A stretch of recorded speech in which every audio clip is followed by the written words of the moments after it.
இயேசு கிறிஸ்துவில் மிகவும் அன்பார்ந்தவர்களே, உங்கள் யாவரையும் உள்ளத்தின் ஆழத்திலிருந்து உளமாற மனமாற ஆசீர்வதிக்கிறோம். இந்த நாளில் திருச்சபையானது பாத்திமா அன்னை திருவிழாவை கொண்டாடி கொண்டிருக்கின்றது. எனக்கு பிரியமானவர்களே, பாத்திமா நகரில் கோபாதா இரியா என்று சொல்லக்கூடிய இடத்தில் ஆடு மேய்த்து கொண்டிருந்த 3 பிள்ளைகளுக்கு அன்னை மரியாள் காட்சி கொடுத்த அந்த நிகழ்வை நாம் பார்க்கிறோம். பிரான்சிஸ்கோ என்று சொல்லக்கூடிய சிறுவன் 9 வயது, ஜெசிந்தாவுக்கு 7 வயது, லூசியாவுக்கு 10 வயது. இந்த சிறு பிள்ளைகளோடு அன்னை மரியாள் காட்சி அளித்து ஜெபமாலை சொல்லும்படியாக, ரஷ்யாவின் மன மாற்றத்திற்காக, மனிதர்களுடைய பாவம் எவ்வளவு கொடூரமாய் இருக்கிறது, அந்த பாவங்கள் அவர்களை நரகத்திற்கு அழைத்து சென்றுவிடும் என்பதை குறித்து இந்த சிறு பிள்ளைகள் வழியாக அன்னை மரியாள் கொடுக்கிற அந்த காட்சிகளை பாருங்கள். எனக்கு பிரியமானவர்களே, மற்றவர்களால் நம்ப முடியவில்லை. அவர்களுக்கு எல்லாருக்கும் அது ஏளிக்கையாய் கேளிக்கையாகத்தான் இருந்தது. இறை வார்த்தையிலே நாம் பார்க்கிறோம், ஆண்டவர் ஞானிகளையும் விவேகங்களையும் மறைத்து சிறு பிள்ளைகளுக்கு வெளிப்படுத்தினார். இந்த நாளின் திருவிழா ஒரே ஒரு காரியத்தை தான் சொல்லுகிறது. என்ன தெரியுமா? நாம் ஜெபிக்க வேண்டும். ஜெபமாலை அதிகமாய் ஜெபிக்க வேண்டும். எதற்காக ஜெபிக்க வேண்டும்? மனமாற்றத்திற்காக, மனம் திரும்புதலுக்காக ஜெபிக்க வேண்டும். நம் குடும்பத்திற்காக, இயேசுவை அறியாதவர்களுக்காக, இயேசுவை எதிர்த்திருப்பவர்களுக்காக, இயேசுவை நம்பாதவர்களுக்காக, இயேசுவை நம்பியும் அவருக்கு எதிராய் வாழக்கூடியவர்களுக்காக நாம் இந்த நாளிலே ஜெபிப்பதற்காக விசேஷமாய் அழைக்கப்பட்டிருக்கிறோம் என்பதை ஒரு நாளும் ஒரு பொழுதும் நாம் மறந்துவிட வேண்டாம். எனக்கு பிரியமானவர்களே, இந்த நாளில் அழகான 2 வாசகங்கள். ஆண்டவர் உண்மையிலேயே நம் ஒவ்வொருவரையும் கூட மிக அற்புதமாக தேற்றிக் கொண்டிருக்கிறார் என்பதைத்தான் சொல்ல வேண்டும்.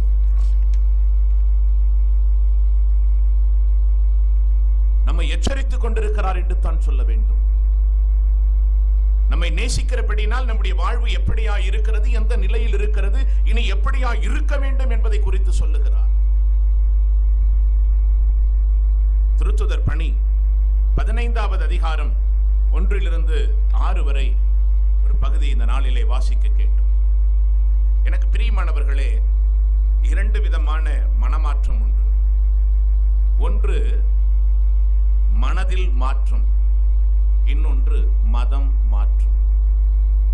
இன்றைக்கு மதம் மாற்றம் தேவையில்லை, மனம் மாற்றம் தேவை. மனதானது திரும்ப வேண்டும். பரிசேயர்கள் இயேசுவை நம்பினார்கள், ஆனால் அவர்கள் மனம் மாறவில்லை, மதம் மாறினார்கள்.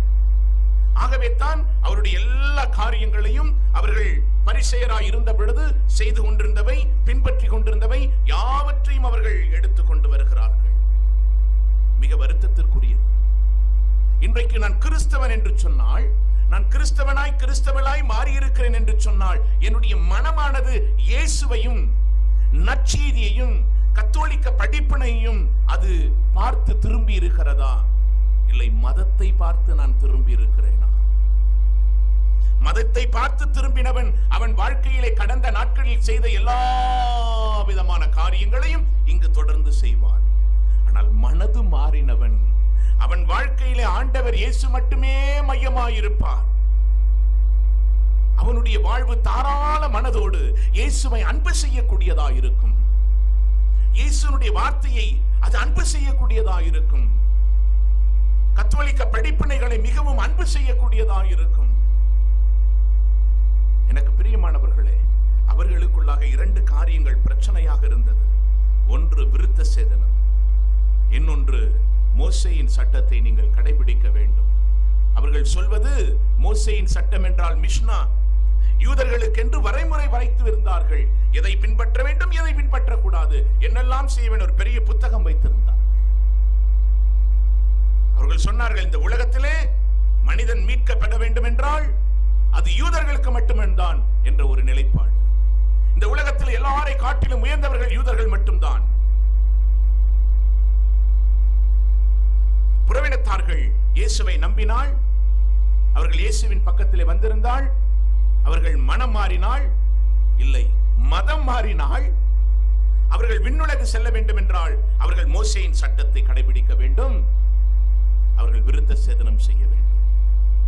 இறைவார்த்தை மிக அழகாக சொல்லும், உங்கள் இருதயங்களை விருத்த சேதனம் செய்து கொள்ளுங்கள், உங்கள் ஆடைகளை கிழித்துக் கொள்ளாதீர்கள், உங்களுடைய இதயங்களை கிழித்துக் கொள்ளுங்கள். எனக்கு பிரியமானவர்களே, ஆண்டவர் விரும்புவது, ஆண்டவர் ஆசைப்படுவது இந்த வெளி தோற்றத்தை அல்ல. அவர் உள்ளத்தின் ஆழத்தை ஊடுருவி பார்க்கக்கூடியவராய் இருக்கிறார். நம்முடைய உள்ளத்தின் உள் உணர்வுகளை உய்த்துணரக்கூடியவராய் இருக்கிறார். நாம் ஆண்டவருக்குரியவராய், ஆண்டவரை பிரதிபலிக்கக்கூடியவராய் நாம் மாற வேண்டும். அவரை பிரதிபலிக்கக்கூடியவர்களாய் மாற வேண்டும். அவரை நேசிக்கக்கூடியவர்களாய் மாற வேண்டும். அப்படி நாம் அவர்களை நேசிக்கக்கூடியவராய் இருப்போமேயானால் நாம் அவர் சொல்லுவதை உள்வாங்குவோம். அவர்களுக்குள்ளாக ஏகப்பட்ட வாக்குவாதங்கள், பொறாமைகள். இன்றைக்கு கிறிஸ்துவ மதத்திலே பல நிலைகளில் மொழியின் பெயரால், ஜாதியின் பெயரால், நிறத்தின் பெயரால் பல இடங்களிலே நாங்கள் இயேசுவை சார்ந்தவர்கள் என்று சொல்லிக்கொண்டு இதை மையப்படுத்துகிறார்கள். காரணம், அவர்கள் மனது மாறவில்லை, மனது திரும்பவில்லை. எந்த மனது, எந்த உள்ளம் ஆண்டவர் பக்கமாய் திரும்பி இருக்குமோ, மாறி இருக்குமோ, அவர்கள் இயேசுவை மட்டுமே மையப்படுத்துவார்கள். அவர்களிடத்தில் பிரிவினை இருக்காது. அப்படி என்றால் அவர்களிடத்தில் இருப்பது தூய ஆவி அல்ல, பிரிவினையின் தீய ஆவி. இந்த வாக்குவாதத்திற்கு பதில் கிடைக்கும்படியாக பவுல், பர்னபா புறப்பட்டு எருசலேம் செல்லுகிறார்கள். அங்க இருக்கக்கூடிய அப்போஸ்தலரோடு பகிர்ந்து பேச. அங்கு சென்றவுடன் அவர்களுக்கெல்லாம் மகிழ்ச்சி.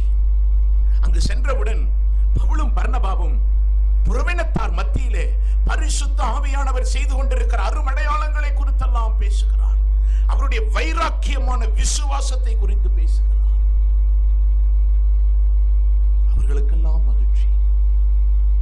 ஆண்டவரை அவர்கள் போற்றி துதித்தார்கள். பிரியமானவர்களே, நான் வைராக்கியம் உள்ள கத்தோலிக்க கிறிஸ்தவனாய் இருக்கிறேனா? நான் நம்பிக்கையில் வைராக்கியம் உள்ளவனாய் இருக்கிறேனா? இறை வார்த்தையில், கத்தோலிக்க படிப்பினையில் வைராக்கியம் உள்ளவனாய் இருக்கிறேனா? இல்லை, நான் எதிலே வைராக்கியம் உள்ளவனாய் இருக்கிறேன்? அழகான இரண்டாவது வாசகம். அநேகருடைய வாழ்வை, அநேகருடைய வாழ்க்கையை புரட்டி போட்ட ஒன்று. எனக்கு பிரியமானவர்களே, யோவான் நற்செய்தி 15வது அதிகாரம் 1 - 8 வரை, நானே திராட்சை கொடி, நானே திராட்சை கொடி, நானே திராட்சை செடி, நான் தான். இந்த நான் என்பது யோவான் நற்செய்தியிலே 7 முறை ஆண்டவர் சொல்லுகிறார். நானே திராட்சை செடி, நானே திராட்சை கொடி, நானே வாழ்வு தரும் உணவு, நானே விண்ணிலிருந்து வந்த வாழ்வு தரும் உணவு, நானே உலகின் ஒளி, நானே ஆடுகளின் வாயிலாயிருக்கிறேன், நானே மெய்ப்பராய், உண்மையுள்ள மெய்ப்பராய் இருக்கிறேன், நானே உயிர்ப்பும் உயிருமாயிருக்கிறேன், நானே வழியும் உண்மையும் வாழ்வுமாயிருக்கிறேன், நானே. இயேசு சொல்லுகிறார், இந்த உலகத்திலே உங்களை வாழ வைக்கிற ஒருவர் உண்டு, நானே. உங்களை வழிநடத்தக்கூடிய ஒருவர் உண்டு, நானே. உங்கள் வாழ்விலை சோர்ந்து தளர்ந்து போகின்ற பொழுதெல்லாம் உங்களை உற்சாகப்படுத்தி ஊக்கப்படுத்தக்கூடிய ஒருவர் உண்டு, நானே. உங்களுக்கு மீட்பை கொடுக்கக்கூடிய ஒருவர் உண்டு, நானே. உங்களுடைய வாழ்விலை நீங்கள் அழிவை தேடி ஓடுகின்ற பொழுதெல்லாம் அதிலிருந்து தடுத்து நிறுத்தி உங்களை வாழ்வை காண செய்யக்கூடியவர் நானே. உங்களுக்கு பாதையாய், வாழ்வாய், உண்மையாய், வாயிலாய், எல்லா நிலையிலும் உங்களை ஊக்கப்படுத்தக்கூடியவர் நானே, நானே. எனக்கு பிரியமானவர்களே, விடுதலை பயணம் 3:14 நானே என்று சொல்லி, I am who I am, நாம் நாமாக இருக்கிறோம் என்று தந்தையாகிய கடவுள் மோசேக்கு வெளிப்படுத்தின அந்த நிகழ்வை பார்க்கிறோம். எனக்கு பிரியமானவர்களே, என் தந்தையே என்னை நட்டு வைப்பவர்,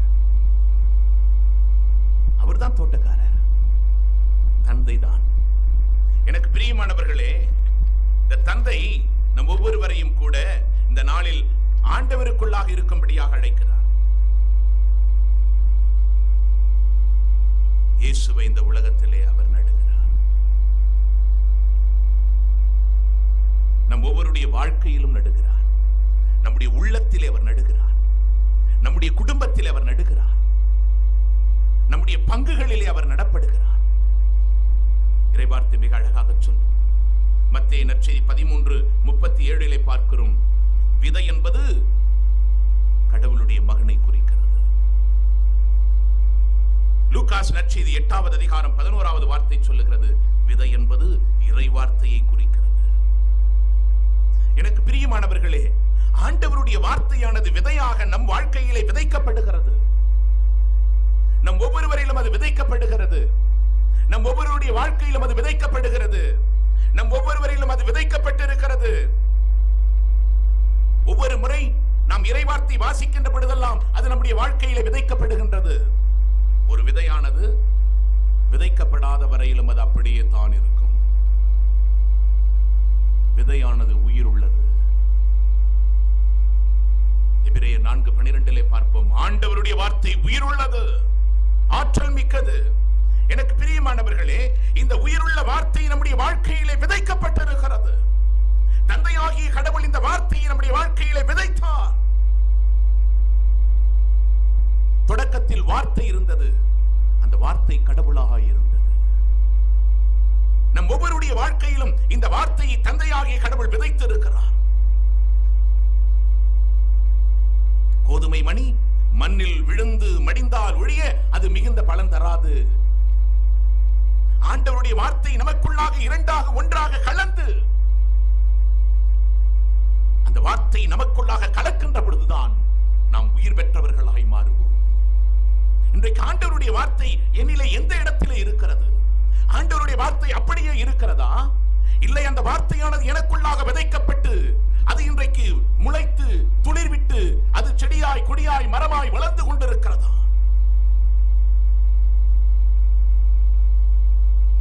இந்த உலகத்திலே நாம் பார்க்கக்கூடிய சூரிய ஒளி, காற்று, தண்ணீர் இதெல்லாம் பரிசுத்த ஆவியானவர். அநேக நிகழ்வுகள், அநேக ஆசீர்வாதங்களை இந்த வார்த்தையிலே வளர்வதற்காக ஆண்டவர் நமக்கு உதவி செய்து கொண்டே இருக்கிறார். திராட்சை தோட்டத்தை குறித்து பழைய ஏற்பாட்டிலே பார்க்கிற பொழுது ஆண்டவர் மிகவும் வேதனைப்படுவார்.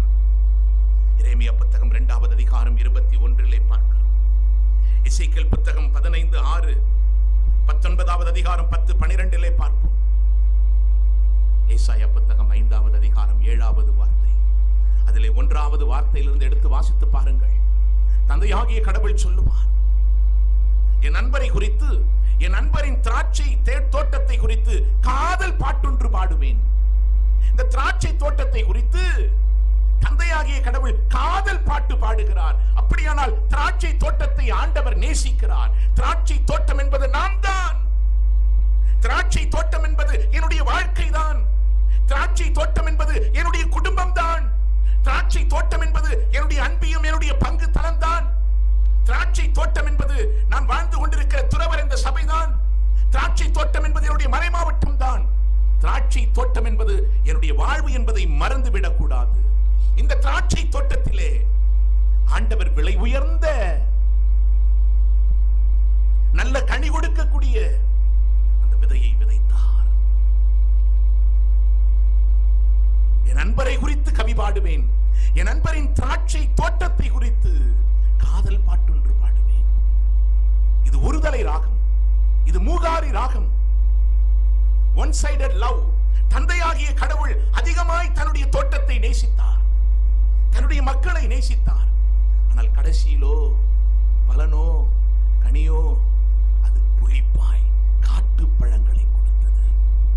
எனக்கு பிரியமானவர்களே, இன்றைக்கு ஆண்டவர் நம்மை நேசிக்கிறபடியினால் எங்கோ இருந்த எப்படியோ இருந்த நம் ஒவ்வொருவரையும் ஆசீர்வதித்து கரம் பிடித்து நம்முடைய வாழ்க்கையில் எண்ண முடியாத எண்ணிலடங்கா எத்தனையோ அற்புதங்களை, அதிசயங்களை வாரி வாரி வாரி வாரி கொடுத்து நம்மை ஊக்கப்படுத்தி உற்சாகப்படுத்தி வழிநடத்தி கொண்டிருக்கிற ஆண்டவர், அவருக்கு நாம் எப்படியான கனிகளை கொடுத்து கொண்டிருக்கிறோம்?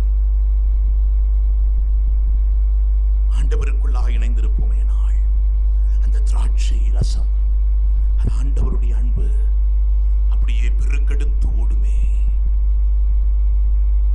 இன்றைக்கு ஆண்டவருடைய அன்பு நம்மிலே பெருக்கெடுத்து ஓட முடியாதபடி, ஆண்டவருடைய வார்த்தை நமக்குள்ளாக வேரூன்ற முடியாதபடி, ஆண்டவருடைய வார்த்தை நமக்குள்ளாக எழுந்து பிரகாசிக்கப்பட முடியாதபடி, நாம் ஏன் இப்படி இருக்கிறோம், எதற்காக இப்படி இருக்கிறோம் என்று நாம் கேட்கிறவர்களா இருக்கிறோமா? கேட்டுக்கொண்டிருக்கிறோமா?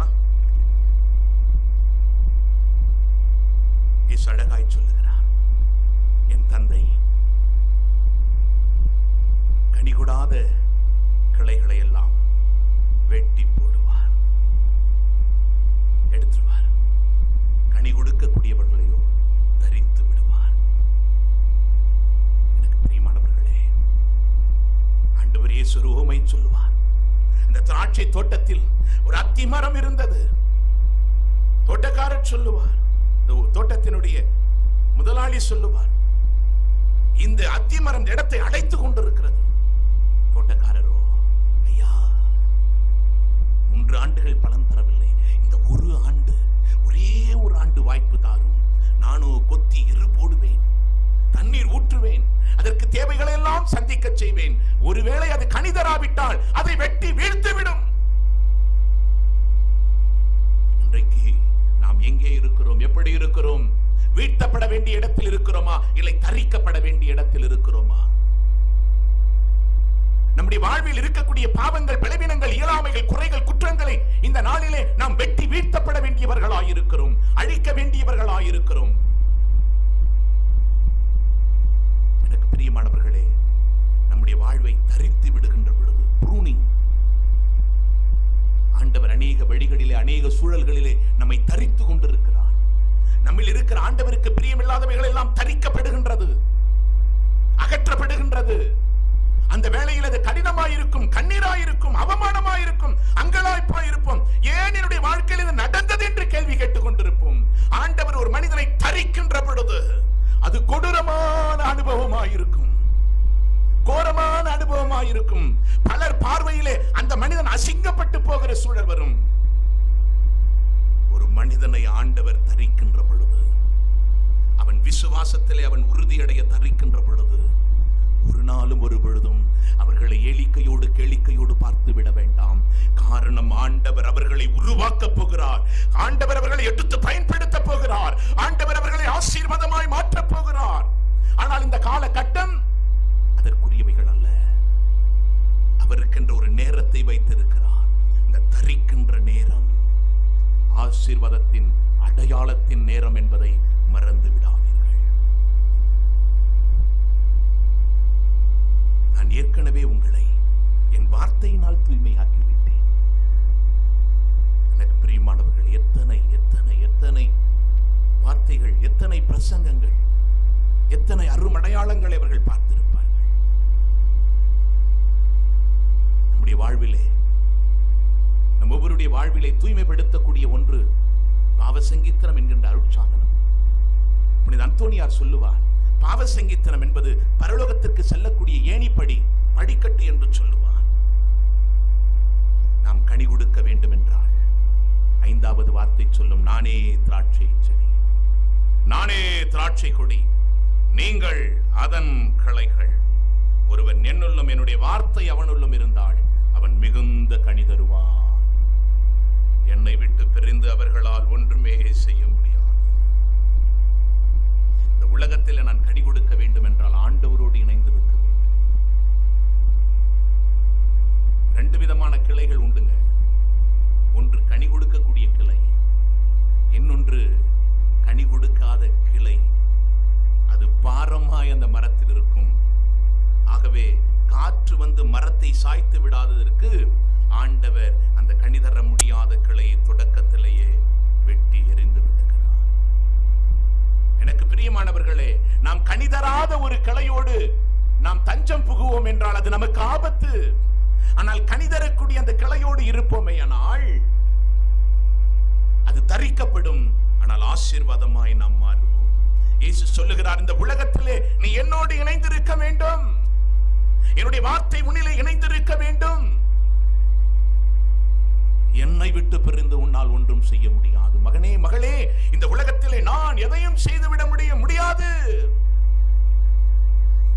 விட்டு பிரிந்து நம்மால் ஒன்றும் செய்ய முடியாது. ஒருவேளை இன்றைக்கு எப்படியான போராட்டத்தில் இருப்பீர்களோ தெரியாது, எப்படியான வியாதியில் இருப்பீர்களோ தெரியாது, எப்படியான கலக்கத்திலே கண்ணீரிலே கடன் பாரத்தில் இருப்பீர்களோ தெரியாது, எப்படியான தனிமையில் தவிப்பில் இருப்பீர்களோ தெரியாது. ஆனால் ஆண்டவரோடு இணைந்திருங்கள், மிகுந்த கனி கொடுப்பீர்கள்,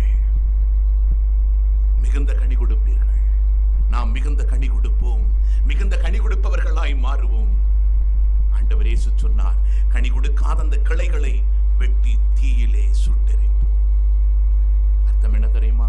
அது செத்து போகும், இனி பலன் தர முடியாது, இனி வாழ்வு இல்லை. நாமோ கனி தருவதற்காக அழைக்கப்பட்டிருக்கிறோம், கனி தரக்கூடிய கிளைகளாக அழைக்கப்பட்டிருக்கிறோம். அதற்கு இந்த செடியோடு கொடியோடு நாம் மரத்தோடு இணைந்திருக்க வேண்டும். இயேசு என்கின்ற மரத்தோடு, இந்த சிலுவை மரத்தோடு நாம் இணைந்திருக்க வேண்டும். சிலுவையிலே தொங்கின இயேசு, இந்த சிலுவை வழியாக நமக்கு ஆற்றலை மீட்பை கொடுத்த இயேசு, இந்த சிலுவையிலே நாம் தொங்கி இருக்க வேண்டும். நாம் மிகுந்த கனி கொடுக்கின்ற பொழுதுதான் அவர் நம்முடைய ஜெபத்திற்கு பதில் கொடுப்பார். யோவான் 15:16 பார்க்கிறோம், நீங்கள் என்னை தேர்ந்து கொள்ளவில்லை, நான் தான் உங்களை தேர்ந்து கொண்டேன். நீங்கள் மிகுந்த கனி கொடுக்கவும், நீங்கள் கொடுக்கிற கனி நிலைத்திருக்கவும் நான் உங்களை ஏற்படுத்தினேன். என் பெயரால் என் தந்தையிடத்திலே கேட்கிற யாவற்றையும் அவர் உங்களுக்கு கொடுப்பார். நான் கனி கொடுக்காமல் கொடுக்கிற கனியிலே நிலைத்திருக்க அல்லாமல் நான் ஆண்டவரிடத்தில் ஆண்டவரே ஆண்டவரே ஆண்டவரே ஆண்டவரே ஆண்டவரே என்று சொன்னால், ஆண்டவரே ஆண்டவரே என்று சொல்லுகிறவர்கள் விண்ணுலகிற்கு செல்ல முடியாது. கனி கொடுப்பவர்கள் தான், மிகுந்த கனி கொடுப்பவர்கள் தான், கொடுப்பதிலே நிலைத்திருப்பவர்கள் தான். அவர் சொல்லுகிறார், நீங்கள் கனி தந்து என் சீடராய் இருப்பது தந்தையை மாட்சிமைப்படுத்தும். நான் கனி தந்தால் மட்டும் போதாது, ஆண்டவருடைய சீடனாய் சீடத்தையாய் இருக்க வேண்டும். அவர் பாதம் அமரக்கூடியவர்களாய், அவருடைய அடிச்சுவடுகளை பின்பற்றக்கூடியவர்களாய், அவரை பிரதிபலிக்கக்கூடியவர்களாய் நாம் மாறுகின்ற பொழுது அவரை மாட்சிமைப்படுத்துவோம். ஜெபிப்போமா? எங்கள் அன்பு தந்தையே, மதம் அல்ல, எங்கள் மனதை மாற்ற உதவி செய்யும். எங்களுடைய மனம் திரும்பதிலே தேவரீர் எங்களை கரம் பிடித்து வழிநடத்தும். உம்மில் இணைக்கப்பட்ட கனி கொடுக்கக்கூடியவர்களாய், தந்தையை மகிழ்ச்சி அடைய செய்யக்கூடியவர்கள்